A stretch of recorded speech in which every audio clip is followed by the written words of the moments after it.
Hey everybody, Shaman here from VidGamiac.com. Here we are today in the new title update for Shaman's Mask of the Rune Magic, going for all of the new achievements.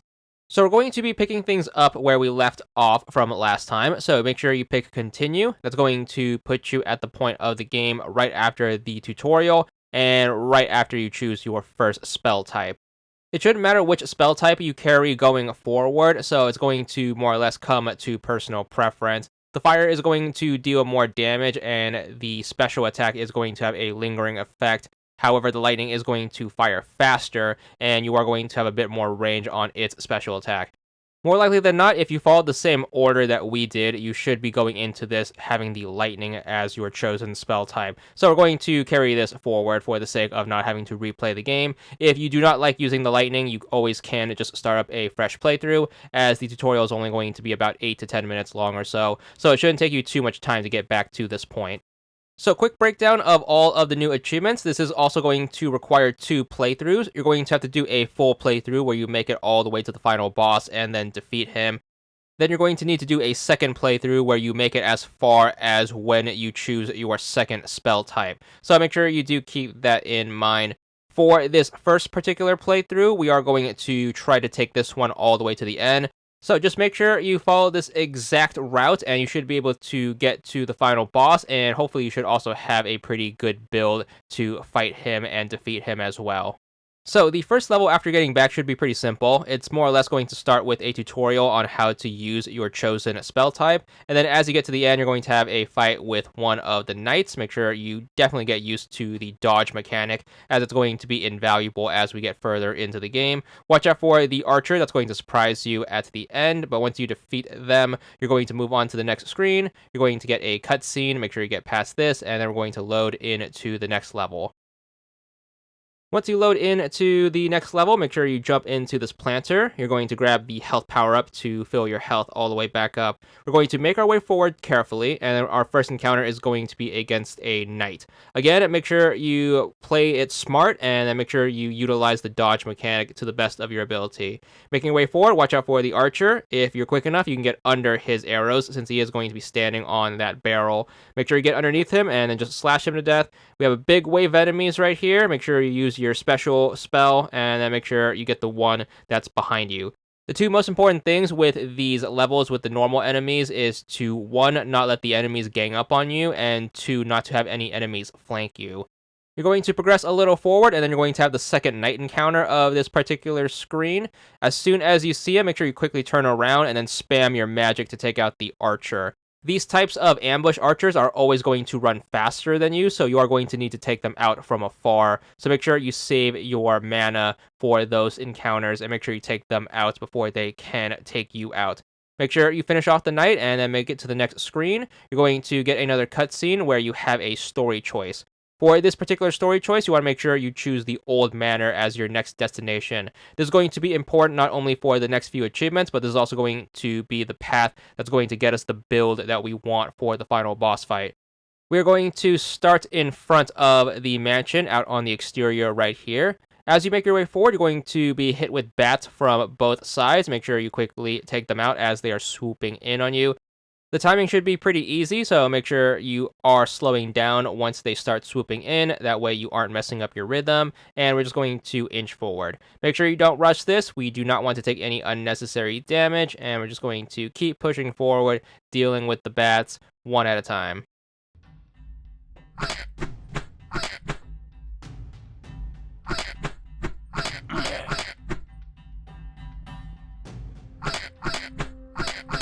Once you get past this log, you should be at the point of safety. We're going to move forward and then get to the next screen where we're going to have our first boss fight against the vampire. Once you load in, make sure you start spamming your spell to get a nice head start. He's going to start off with his melee attack. You want to make sure you dodge these going backwards and then hit him between swipes. Then he's going to get to one side of the screen, and then he's going to start firing projectiles. There's going to be 2 patterns. There's going to be the alternating one, and there's going to be the one that's all at the low elevation. Just make sure you use your jumps and then time those appropriately. And then his final attack, which is going to be to summon one of his bat minions. these ones are going to be a little hard to avoid. I'm going to recommend you try to take out the bat as soon as you can. So make sure you get in front of the bat and then try to swipe it. Thankfully, it does only go down in a single hit, but we're just going to keep this up and make sure we're going to telegraph his attacks. Whenever you do have any of your magic meter to spare, just make sure you spam spells at him, and then you should be able to chip him out slowly but eventually. The key to doing well in this fight is to definitely try to avoid your time in either one of the two corners as much as you can. It's going to be very hard to dodge him when he has you pinned up. You can jump on the little tombstone thing and then try to get over him, but in doing so, he is going to get a lot of cheap shots on you. So whenever you are doing the whole backing up and slashing, make sure you try to have as much distance as you can to work with. That way you can get more hits on him. The pattern for the projectiles are going to be easy to telegraph and dodge. Make sure you get rid of that bat though when it does show up. We don't want it swooping around hurting us while we're trying to focus on either backing up and hitting or dodging projectiles. Once you are able to chip him out, you should get his rune, which is going to be the rune of the beast. You also get the achievement that goes along with it. It's going to be for 150 gamer score. It's also going to give us our next set of spells. Once you load into the next level, you're going to get a tutorial on how to use them. You can hold right trigger to turn into some bats. You get an achievement for it called Flight for 125 gamer score. Very useful spell as you are going to not take any damage while you are in your bat's form, and it is going to help you get behind enemies to flank them, which is going to be invaluable, especially during the last boss fight. So just keep following the tutorial along, and then once you get past the part where you learn how to fly with the bats, you're going to get back to solid land, and then you're going to have normal enemies. After you get your magic back, you're going to learn the next vampire spell, which is going to be Right Bumper, which is going to cast Vampire Hunger. Once you cast it for the first time, you should get the next achievement right here. It's going to be Hunger for 125 gamer score. The way the spell is going to work is basically your character turns red after you cast it, and then any hits you do with your normal saber attack to an enemy is going to restore a little bit of your health. So essentially, you're draining the enemies of their health. Make sure you utilize both spells in order to take out this crowd of enemies, and then once they're dealt with, we're going to continue to move up. Once we see the sniper platform, we should be towards the end of the level. Watch out for the two archers right here. Try to take them out. You can use whatever strategy suits your fancy. And then once you get past the sniper tower, we're going to get into the next level.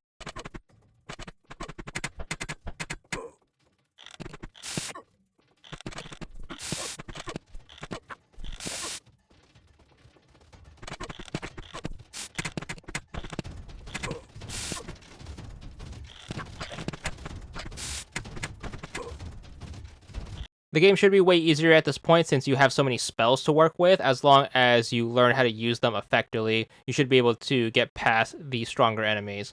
Then we're going to get to the next screen. We're going to have a cutscene and then another choice. We're going to choose the Witch Swamp, so make sure you pick that on the left, and that's going to take us to our next location.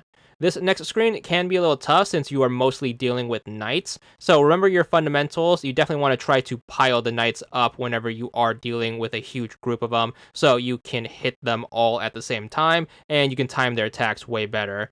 Remember to take advantage of your magic, especially the bat transformation, as that's going to allow you to pass through knights, which is going to give you an easier time of grouping them up, especially when you get ones that start to flank you. So make sure you just use it and then get them in a nice big cluster, and then just make sure you stack them up so you can hit them all in one go. Take advantage of the Vampire Hunger as well to get your health back if you are taking hits, and then just make sure you keep this up for this next screen.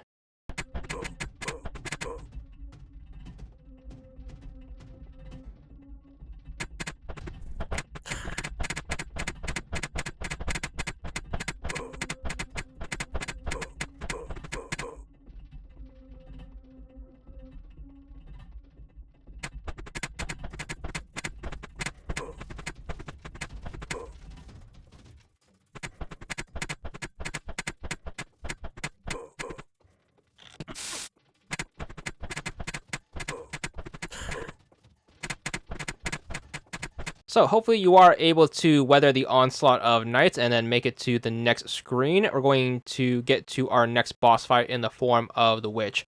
Once you start the fight, just make sure you jump and then start spamming spells. She's going to fly further to the right and then attack in an arc right here. Very easy to dodge. Just start in the middle and then make your way to the left, and you should be able to time those super duper easy. Then she's going to fly to the bottom left and then fire off the projectiles in a set of 3. These are very easy to jump. Try to keep in the middle as best as possible to keep yourself centered and to give yourself as much space as you can to work with. And she's pretty much just going to alternate between these 2 attack patterns for the whole fight. So just make sure you practice dodging the 2 types of attacks, and you should be able to get this down super duper easy. In terms of her vulnerabilities, whenever she is on either side of the screen, just make sure you jump and shoot.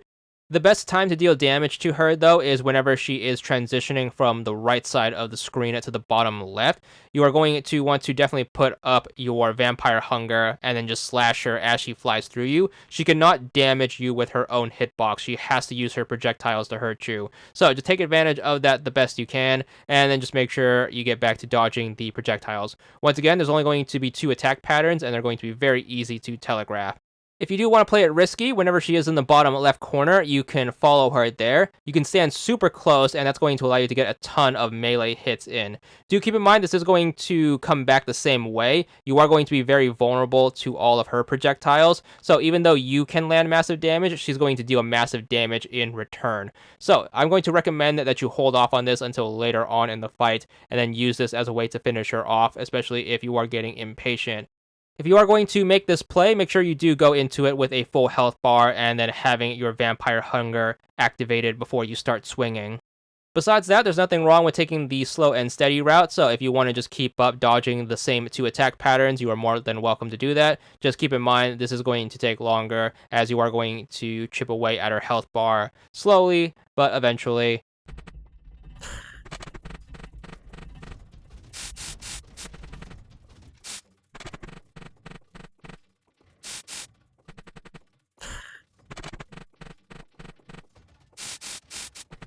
Once you are able to defeat her, you're going to transition over to the next cutscene where you're going to get your next rune, which gives you your next spell. It's going to be the Rune of Light. Now, there isn't going to be an achievement for picking up the Rune of Light, even though one does have that as its achievement description. That one is actually misworded. That one is for picking up the Rune of Energy, which we're going to get in an additional playthrough. So make sure you keep that in mind. There's no achievement for defeating the witch and getting the Rune of Light. Load into the next level, and you're basically going to get the light spell, which is holding down left trigger. You're going to fire this beam, which is going to deal massive damage, and it's going to be great for thinning out hordes. However, it's going to be a huge drain on its own resource bar, so make sure you try to use it sparingly.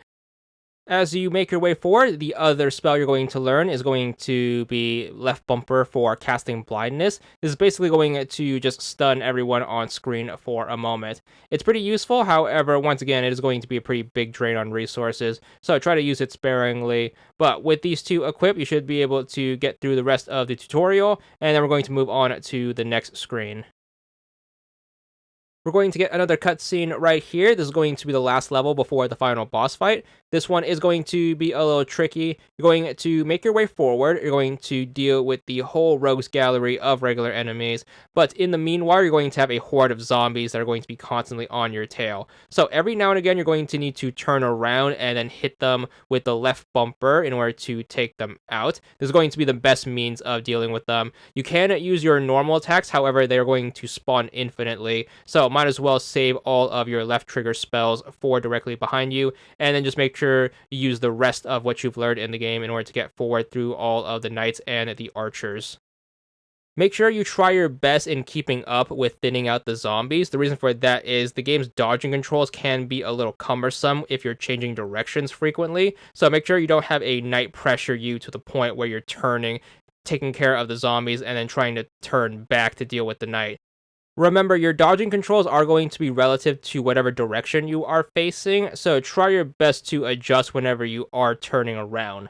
This is going to be good practice for the final boss fight, though, because you are going to be changing directions quite frequently in that. So, if anything, use any failed attempts as a good learning experience for what we have to deal with next.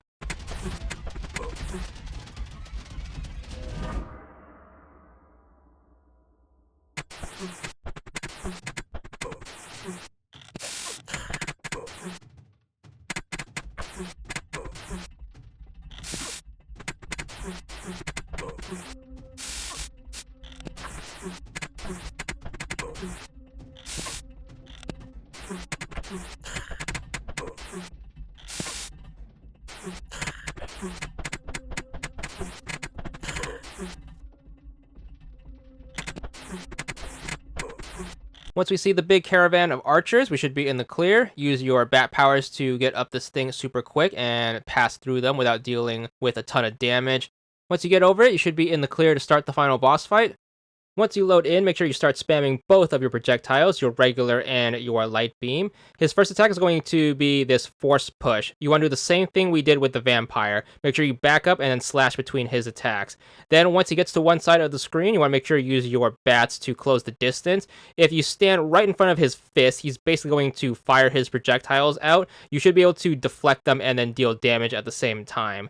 Then he's going to make it rain from the sky. I'm going to recommend you use this time to get close. Use your vampire hunger and then slash him to refill your health. His fourth attack is going to be this wave. Just make sure you use your bat flight to fly over it, and then make sure you get him back into a corner. And pretty much you're going to transition between pinning him in a corner and then backing up and then slashing whenever he is trying to make his way across the screen. He is going to summon a knight. Try your best to deal damage before the knight can aggro on you, and then just make sure you splice in some projectiles with that, and you should be able to defeat him pretty quickly. Once you do, you should be good for the True Hero achievement for defeating the Dark Knight for 200 gamer score. And that's going to wrap up our first playthrough. Get to the credits, and then once we are back on the main menu, we're going to need to start up a new game, and then we're going to do our second partial playthrough. So you're going to need to replay a chunk of the game. It's not going to be too bad. We're just going to make it up to the point where we get our second spell. So that's going to be pretty much up to the point where we defeat the first boss of this particular path. So to sum things up, you're going to get past the tutorial, which is the first two screens. Then you're going to get to the part where you pick your first spell type. I am going to recommend you choose lightning for this, as having higher DPS is going to be more worth it than having more damage. So make sure you get past the next couple of screens, and then once you get past this particular one, you're going to get some cutscene stuff that's going to end in you making a choice on what path to take. For the next few achievements, we're going to need to choose the Dark Forest. So choose that this time around. Then we're going to get a different stage than we did last time, obviously. We're going to be out here in the forest. Instead of dealing with bats, we're going to deal with archers. They're very annoying, so I'm going to recommend you try to take this slow and definitely take advantage of your magic. That's going to be the reason we chose the lightning. You should be able to fire off a ton of lightning rounds in order to take out the archers before they can deal any significant amount of threat. You are going to take this one very slow to let your magic refill in between waves, so make sure you take advantage of that. Thankfully, no enemies are going to appear if you are just standing still, so you can take this as slow as you want. We're going to inch our way forward, taking out the archers one at a time.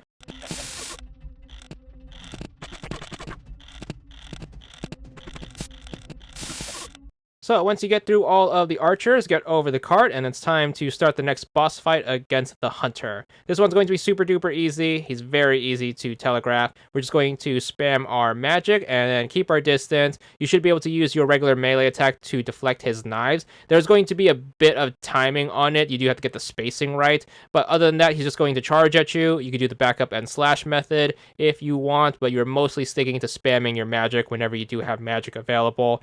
More or less, most of the fight is going to amount to you waiting on your magic to refill. But whenever he is trying to fight you one-on-one super up close, just back up and slash. Whenever he is in one of the two corners, just make sure you keep spamming your melee to deflect the knives, and then just wait on that magic to refill, and then just blast him whenever he's standing out in the open.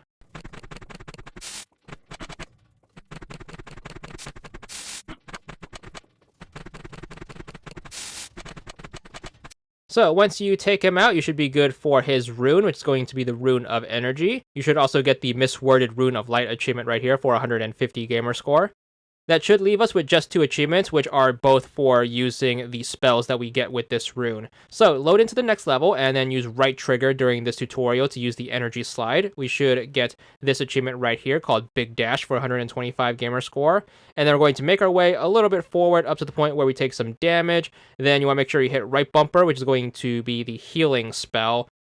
So right bumper to get some of your health back. Once you do that, you should be good for the last achievement of the update, and then hopefully a recompletion if you've done the base game already. There it is, healer for 125 gamer score. Hope you enjoyed the guide, and that's all there is to it.